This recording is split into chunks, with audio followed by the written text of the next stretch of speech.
खासदार पार्थ पवारांनी महाराष्ट्र नवनिर्माण सेनेचे अध्यक्ष राज ठाकरे यांची त्यांच्या शिवतीर्थ या निवासस्थानी भेट घेतली। साधारण 1.5 तास चाललेल्या या प्रदीर्घ चर्चेमुळे राजकीय वर्तुळामध्ये तर्कांना उधाण आलंय। भेटीनंतर पार्थ पवार यांनी प्रसार माध्यमांशी बोलणं टाळलंय, त्यामुळे या भेटीचा अधिकृत तपशील हा अद्यापही समोर आलेला नाही। पार्थ पवार आणि एमसीएचे उपाध्यक्ष जितेंद्र आव्हाड यांनी रविवारी एकत्रितपणे मुंबईमध्ये वानखेडे स्टेडियम इथं आयपीएलची मॅच पाहिली। दोन्ही नेते एकत्र मॅच पाहतानाचे फोटो समोर आले। मंत्रतंत्राच्या नावाखाली विकृत आणि भोंदू अशोक खरातनं सामान्यांपासून उद्योजकांची फसवणूक केल्याचं समोर आलंय। खरातनं गारूड कसं घातलं याचं वर्णन करणारं एका उद्योजकाचं पुस्तक एबीपी माझाच्या हाती लागलंय। भोंदू खरातचे तत्कालीन भक्त असलेले सिन्नर सहकारी औद्योगिक वसाहतीचे चेअरमन नामकर्ण आवारे यांनी असामी नामकर्ण हे आत्मचरित्र लिहिलंय। त्यामध्ये त्यांनी खरातला अद्भुत आणि चमत्कारिक पुरुषाचा दर्जा दिलाय। 2012 मध्ये लिहिलेल्या या पुस्तकामध्ये नामकर्ण यांनी खरातवरती तब्बल 13 पानं खर्ची घातली आहेत आणि त्यातून खरातबद्दल अनेक गोष्टी समोर आल्या आहेत। दरम्यान या पुस्तकाच्या लेखाबाबत आवारेंनी एबीपी माझाला प्रतिक्रिया दिली आहे। खरातच्या शिक्षणाबाबत मी अधिकृत दावा केलेला नाही। कोणीही त्याचं शिक्षण सांगितल्यावरती आपण डिग्री मागत नाही, त्याप्रमाणे त्याने जी माहिती दिली तीच मी पुस्तकामध्ये मांडली आहे, असं आवारेंनी म्हटलंय। मी 2023 मध्ये शिवनिका संस्थानच्या विश्वस्त पदाचा राजीनामा दिला। राजीनामा देण्याच्या 3 वर्ष आधीपासून खरात आणि माझा संपर्क नव्हता। पुढे ज्या उद्देशाने शिवनिका संस्थान उभारलं गेलं तो उद्देश दिसत नसल्यामुळे पदाचा राजीनामा दिला, असं आवारेंनी म्हटलंय। खरात आणि माझा संबंध केवळ शिवनिका संस्थान आणि मंदिर इथपर्यंतच होता, असं देखील आवारेंनी स्पष्ट केलं। महिलांच्या लैंगिक शोषणाप्रकरणी सध्या पोलीस कोठडीमध्ये असलेल्या भोंदू खरातच्या चौकशीमध्ये दररोज नवे खुलासे आणि धक्कादायक माहिती समोर येते। त्याचं ऑफिस, फार्म हाऊस, मंदिर आणि जमिनींनंतर आता चर्चेमध्ये आलाय तो त्याचा मोबाईल। एसआयटीच्या हाती लागलेल्या खरातच्या मोबाईलमधून महत्त्वाचे धागेदोरे समोर येत आहेत। त्याच्या मोबाईलमध्ये 2,500 अधिक नावं कोडवर्डमध्ये असल्याचं उघड झालंय। सांकेतिक भाषेमध्ये मेसेजेस पाठवणाऱ्या भोंदूच्या मोबाईलमध्ये काही राजकीय नेते आणि काही प्रभावशाली व्यक्तींची नावं ही कोड लँग्वेजमध्ये सेव्ह केल्याचा तपास यंत्रणांना संशय आहे। त्यामुळेच त्याच्या मोबाईलमधील डेटा मिळवण्याचं काम हे युद्ध पातळीवरती सुरू आहे। या कामी सायबर तज्ज्ञ आणि फॉरेन्सिक टीमची मदत करण्यात येते, तर या डेटामुळे अनेक आर्थिक व्यवहारांचा देखील खुलासा होण्याची शक्यता ही वर्तवण्यात येते। उपमुख्यमंत्री एकनाथ शिंदे दीपक केसरकर यांच्यावरती प्रचंड नाराज असल्याची सूत्रांची माहिती आहे। केसरकरांनी घेतलेल्या पत्रकार परिषदेनंतर शिवसेना नेत्यांमध्ये नाराजी असल्याची माहिती आहे, तर केसरकरांनी शिंदेंची चुकीच्या व्यक्तीसोबत भेट घडवून आणली असं देखील अनेक नेत्यांचं म्हणणं असल्याचं बोललं जात आहे। तर पक्षातील वरिष्ठांकडून केसरकरांना समज देण्यात आल्याची सूत्रांची माहिती आहे। भोंदूबाबा अशोक खरात प्रकरणातील तपासाला आता चांगलाच वेग आलाय। खरातच्या ओकस प्रॉपर्टी कार्यालयामध्ये एसआयटीनं तपास केला। यावेळी फॉरेन्सिक टीम देखील उपस्थित होती। फॉरेन्सिक टीमनं खरातच्या कार्यालयामधून अनेक महत्त्वाचे पुरावे जप्त केले। यामध्ये औषधाची बाटली, विविध प्रकारचे आणि आकाराचे खडे तपासण्यासाठी ताब्यात घेण्यात आले, तर यासोबतच आणखीही काही वस्तू या जप्त करण्यात आल्यात। विशेष म्हणजे एसआयटीनं पीडित महिलांना खरातच्या कार्यालयामध्ये नेऊन तपास केला। यावेळी घटनाक्रम जाणून घेत मोबाईलमध्ये लाईव्ह स्क्रीनिंग देखील एसआयटीनं पूर्ण केलंय। अशोक खरातचे आर्थिक गैरव्यवहार हाताळणारे सीए देखील आता एसआयटीच्या रडारवरती आले। एसआयटीकडून 2 सीएंची चौकशी केली जात असल्याची माहिती सूत्रांनी दिली आहे। खरातच्या सगळ्या आर्थिक व्यवहारांची सूत्र ही संबंधित सीएंच्या हाती होती, त्यामुळे या प्रकरणातील महत्त्वाची माहिती ही मिळण्याची शक्यता आहे। या तपासामध्ये शिवनिका ट्रस्टच्या व्यवहारांवरती विशेष लक्ष ठेवण्यात आलंय।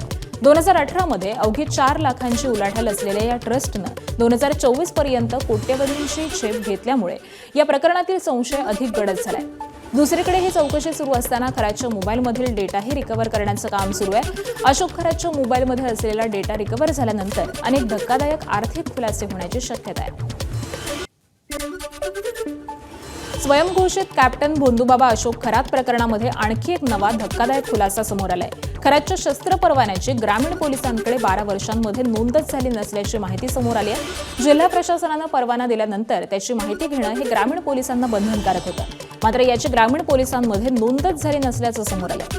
केंद्रीय गृह मंत्रालयाच्या ऑनलाईन प्रणालीमध्ये या परवान्याची नोंद नसल्याचं निष्पन्न झालेलं आहे, त्यामुळे पोलिसांच्या अडचणीमध्ये देखील वाढ होण्याची शक्यता आहे। दरम्यान आता जिल्हा प्रशासन, पोलीस अधीक्षक आणि कार्यालयासह पोलीस ठाण्याचे अधिकारी यांची देखील एसआयटी कडून चौकशी होण्याची शक्यता आहे. त्यामुळे खरातला हा परवाना नेमक्या कोणत्या कागदपत्रांच्या आधारे मिळाला असा सवाल उपस्थित होतोय.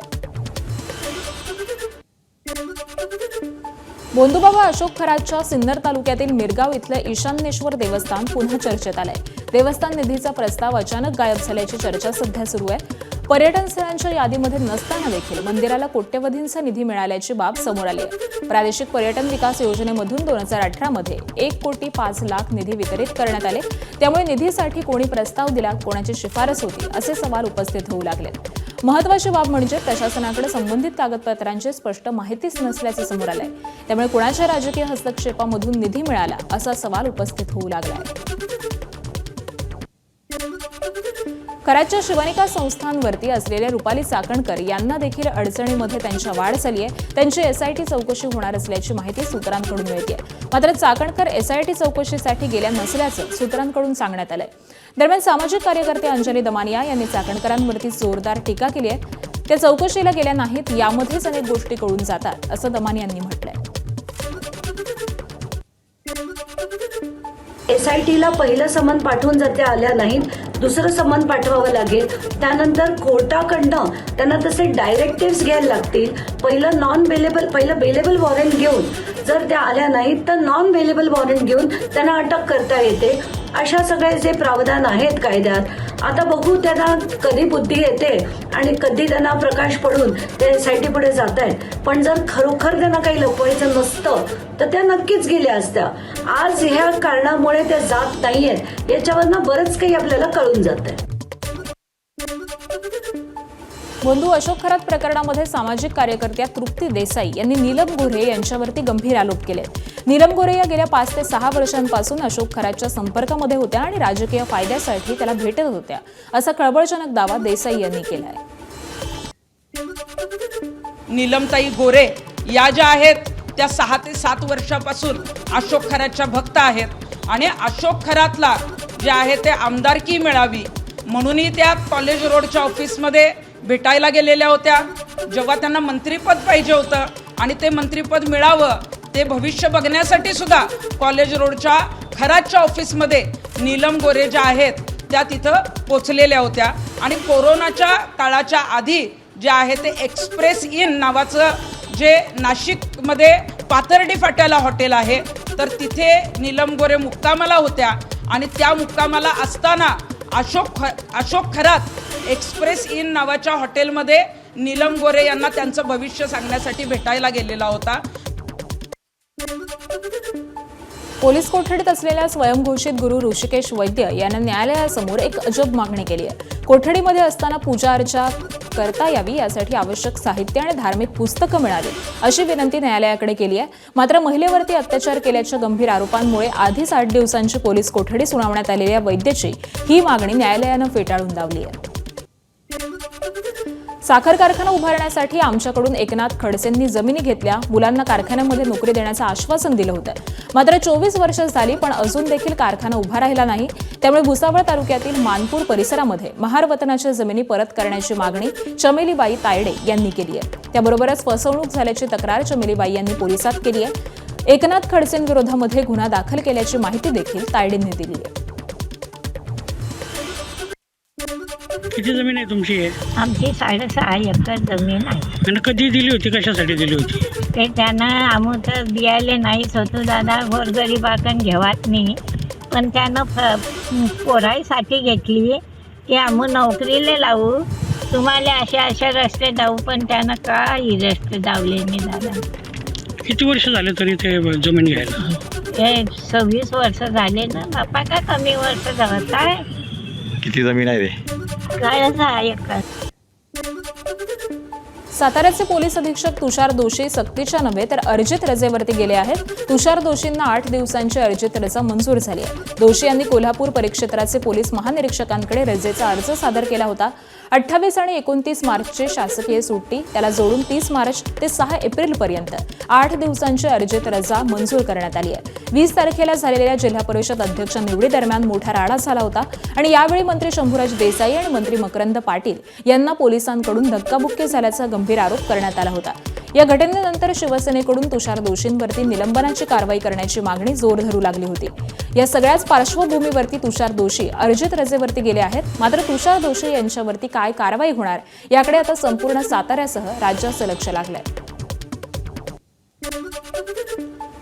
सातारा पोलीस अधीक्षक तुषार दोषींच्या रजेवरती मंत्री जयकुमार गोरेंनी प्रतिक्रिया दिली आहे. दोषींच्या रजेविषयी ज्याला असं वाटतं तसा अर्थ घ्यावा असं गोरे म्हणाले. दोषी रजेवरती गेले याविषयी अतिरिक्त माहिती आपल्याकडे नाही. मात्र कायद्याचं उल्लंघन कोणी केलं असेल तर याची चौकशी व्हावी असं देखील गोरे म्हणाले. मला आपल्या सगळ्यांना सांगायचं की SP रजेवर गेलेले आहेत. आता ज्याला जसं वाटतंय त्यांनी त्याचा तसा अर्थ घ्यावा. कोणाला वाटत असेल सक्तीची रजा आहे तर त्यांनी तो सक्तीचा आनंद घ्यावा. कोणाला वाटत असेल की ते रेग्युलर रजेवर गेलेले आहेत त्यांनी तसं समजून घ्यावं. SP रजेवर गेलेले आहेत हे सत्य आहे. ठाकरेंच्या शिवसेनेची 1 आणि 2 एप्रिलला महत्त्वपूर्ण बैठक होणार आहे. 1 एप्रिलला पूर्व पश्चिम विदर्भ आणि मराठवाडा तर 2 एप्रिलला उत्तर आणि पश्चिम महाराष्ट्रासह कोकणच्या जिल्हा संपर्क प्रमुखांची बैठक बोलावण्यात आली आहे. उद्धव ठाकरे आणि आदित्य ठाकरे पक्ष संघटनेचा आढावा घेणार असल्याची माहिती मिळते. शिवसेना पक्षप्रमुख बाळासाहेब ठाकरे यांच्या जन्मशताब्दी वर्षानिमित्त ठाकरेंच्या शिवसेनेकडून मुंबईतील नगरसेवकांवरती नवी जबाबदारी सोपवण्यात आली आहे. बाळासाहेबांच्या जयंतीनिमित्त राज्यभर विविध कार्यक्रमांचं आयोजन करण्यात येणार असून या कार्यक्रमाचं निरीक्षण करण्याची जबाबदारी ही मुंबईतील नगरसेवकांवरती देण्यात आली आहे. महापौर दालनामध्ये घडलेल्या कथित अपमानाच्या मुद्द्यावरून सभागृहामध्ये जोरदार खळबळ उडाली. विरोधी पक्षनेत्या किशोरी पेडणेकर यांनी सर्वपक्षीय गटनेत्यांचा अपमान झाल्याचा गंभीर आरोप करत आवाज उठवला. बैठकीसाठी तातडीनं बोलावून देखील इतर गटनेत्यांना थांबवून सत्ताधारी पक्षाच्या नेत्यांशी चर्चा केल्याचा आरोप करण्यात आला. तर या प्रकरणावरती काँग्रेससह अन्य विरोधी पक्षांनी देखील तीव्र नाराजी व्यक्त केली. दरम्यान या मुद्द्यावरून सभागृह तहकुबीची सूचना मांडण्यात आली आणि विरोधकांनी सभात्याग करत निषेध नोंदवला.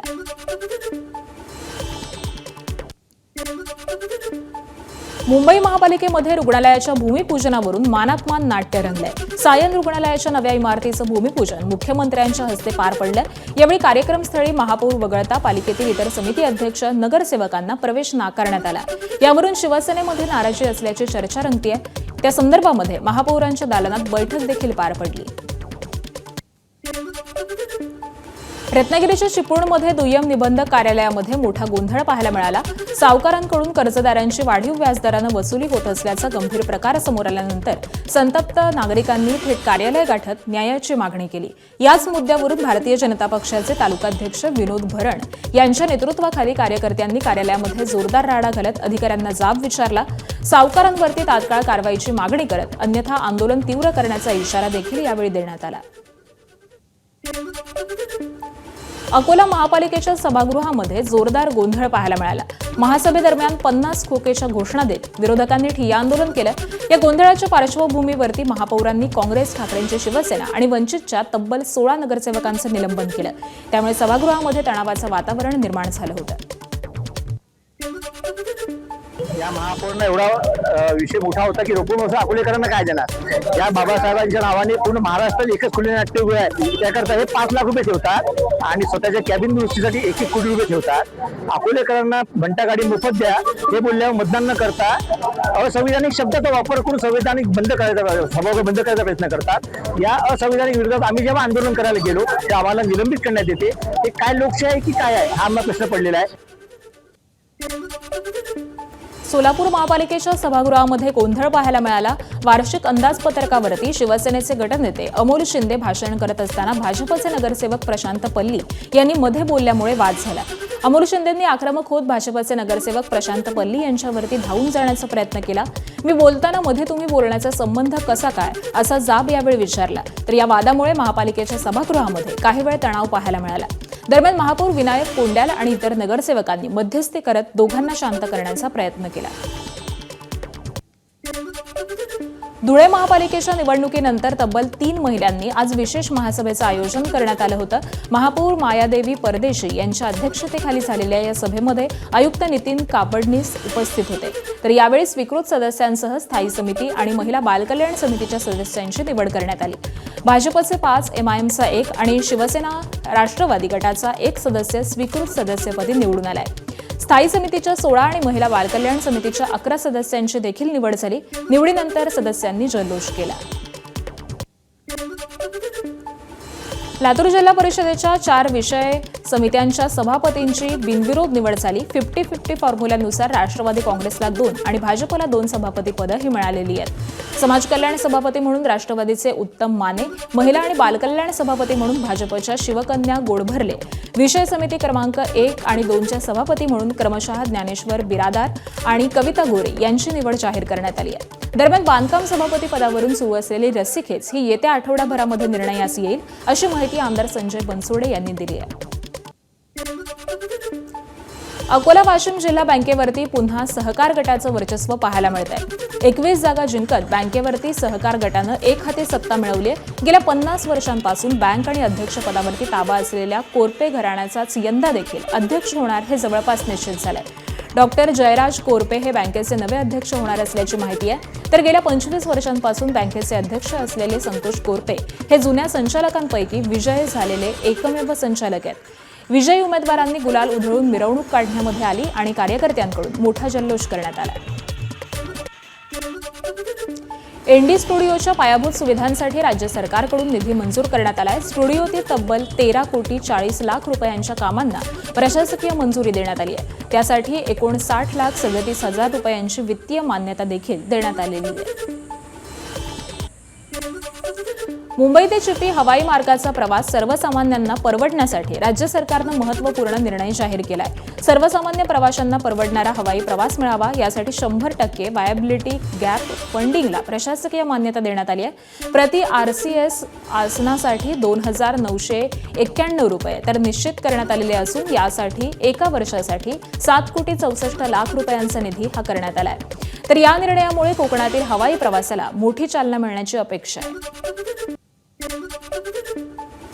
भाजप प्रदेशाध्यक्ष रवींद्र चव्हाणांच्या उपस्थितीमध्ये नवी मुंबई विमानतळ व्यवस्थापन समिती आणि अखिल भारतीय माथाडी संघटनेची कार्यकारिणी जाहीर. सर्व नवनियुक्त पदाधिकाऱ्यांना रवींद्र चव्हाणांच्या हस्ते नियुक्तीपत्राचं वाटप. पनवेल महापालिकेचा 4,800 कोटी रुपयांचा अर्थसंकल्प महापालिका आयुक्त मंगेश चितळे यांनी स्थायी समितीच्या बैठकीमध्ये सादर केला. या अर्थसंकल्पामध्ये शहराच्या सर्वांगीण विकासावरती भर देण्यात आला. आरोग्य आणि शिक्षण या क्षेत्रावरती अधिक लक्ष केंद्रित करण्यात येणार असल्याचं सांगण्यात येत आहे. त्याबरोबरच नागरिकांना अधिक सुविधा देण्यासाठी विविध योजनांचा समावेश या अर्थसंकल्पामधून करण्यात आला. मीरा भाईंदरमध्ये रॅपिडो सेवेला बंदी असताना देखील रॅपिडो सेवा सुरूच आहे. भाईंदर पूर्वेतील काही रिक्षा चालकांनी या प्रकरणाचा पर्दाफाश केलाय. संबंधित चालकांनी थेट नवघर पोलीस स्टेशन इथं जाऊन तक्रार नोंदवण्याचा प्रयत्न केला. यावेळी त्यांनी रॅपिडो ॲपच्या माध्यमातून कॅमेरासमोर लाईव्ह बुकिंग करून सेवा सुरू असल्याचा ठोस पुरावा सादर केला. बुकिंगनंतर पिकअपसाठी आलेल्या बाईक चालकाला पोलिसांच्या निदर्शनास आणून देण्यात आलं आणि त्यानुसार पोलिसांनी तात्काळ कारवाई करत संबंधित बाईक आणि चालकाला ताब्यात घेतलंय. मैं रैपिडो मार रहा था सुबह से, दूसरा ऑर्डर में ही मेरे को इधर पकड़ लिया गया है, जबकि कंपनी का कहना है, इस सबका कहना है कि रैपिडो ही बंद है, मगर रैपिडो के ऐप में तो ऑर्डर आ रहा है. तो ऐप जब कंपनी का ये ऐप बंद है तो रैपिडो में ऑर्डर आ रहा है तो राइडर क्या करेगा? राइडर मारेगा ही ना ऑर्डर. अगर ऐप में ही बंद हो जाएगा तो हम लोग का ऑर्डर ही नहीं आएगा. मराठ्यांच्या 82 वर्षाच्या वैभवशाली इतिहासाची साक्ष देणारा वसई किल्ला आज दुरावस्थेत आहे. दुर्लक्ष आणि दुरुस्ती अभावी किल्ल्याची तटबंदी, बुरुज आणि ऐतिहासिक दरवाजे कोसळण्याच्या स्थितीमध्ये आहे. दर्या दरवाजाची तटबंदी ही 4 दिवसांपूर्वी मोठ्या वृक्षांच्या मुळांमुळे आणि वाढलेल्या झाडीमुळे कोसळून पडली होती. याआधी किल्ल्याचा दर्या दरवाजा हा ढासळल्याची घटना घडलेली असून उर्वरित भाग देखील धोकादायक बनलेला आहे. केंद्रीय पुरातत्व विभागाच्या अखत्यारीमध्ये असलेल्या या किल्ल्याकडे गेल्या 50 वर्षांपासून अधिक काळ दुर्लक्ष झाल्याचा आरोप स्थानिकांकडून केला जातोय.